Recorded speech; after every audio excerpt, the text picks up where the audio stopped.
Welcome. We're about to dive into a really powerful idea from Benjamin Graham's classic, The Intelligent Investor.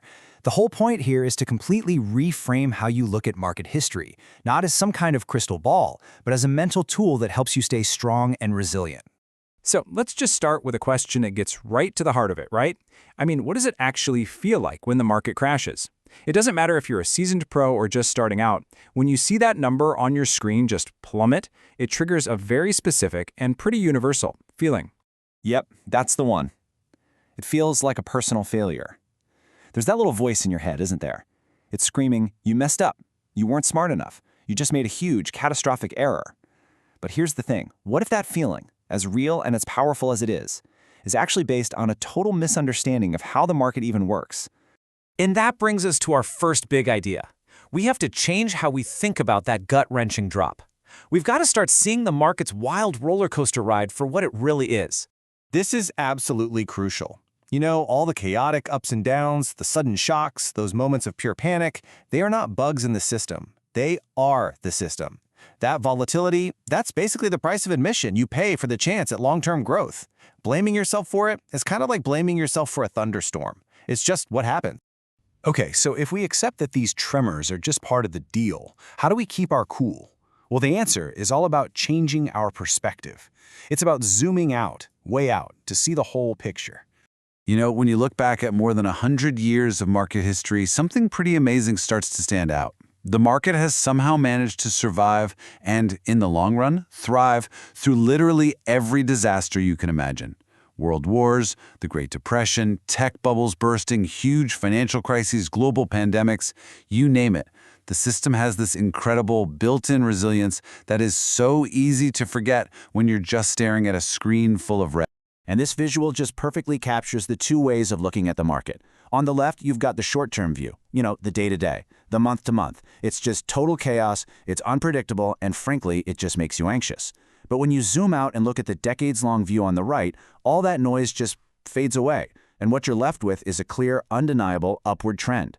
The trick for an intelligent investor is learning how to live with the chaotic scribble on the left, while never, ever taking your eyes off that steady arrow on the right. So, what's causing all that short-term noise anyway? Well, a huge part of it is us. It's human psychology swinging back and forth between two really powerful emotions. See, the market isn't some cold, logical machine. Not at all. It's more like a mirror reflecting our collective feelings.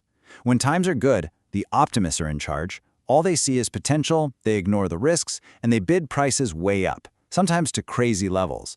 But when things go south, the pessimists take over. All they see is risk and ruin, and they push prices far below what things are actually worth. The market price at any given moment is really just the temporary winner of this emotional tug of war. So with all that in mind, how are we supposed to use market history? I mean, if it's so emotional and chaotic, what's the point?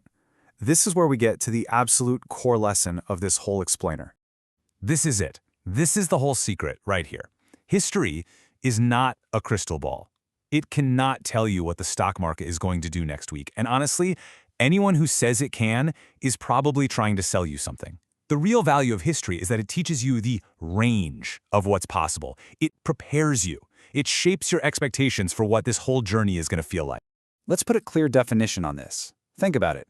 A map gives you precise, turn-by-turn directions to get to a specific place. That is not what history does for an investor. History is more like a travel guide. It tells you about the character of the place you're going. It'll warn you that there are going to be some really steep hills, some deep valleys, and some long, boring, flat stretches. It doesn't tell you exactly where you'll find them, but it does tell you to pack for all of them. All right, let's put it all together then. How do we take this idea of historical perspective and turn it into a practical mental toolkit that we can actually use every single day? Here it is, your 3-step mental toolkit. It's simple. Number 1, expect volatility. Just know it's coming. Don't be surprised or scared by it. It's just the price of admission. Number 2, embrace the long term. Always keep your focus on that upward trending arrow, not the frantic daily scribble. And number 3, use history to prepare, not to predict. Understand the character of the journey so that you're mentally ready for whatever it throws at you. And really, that's what it all comes down to, isn't it? The market is always going to be a moody beast driven by the whims of human optimism and pessimism. You can't control that. What you can control is your reaction. You can choose to get swept away by the market's moods, or you can choose to stand firm with a plan that's grounded in the solid, unshakable perspective of history. The choice is yours.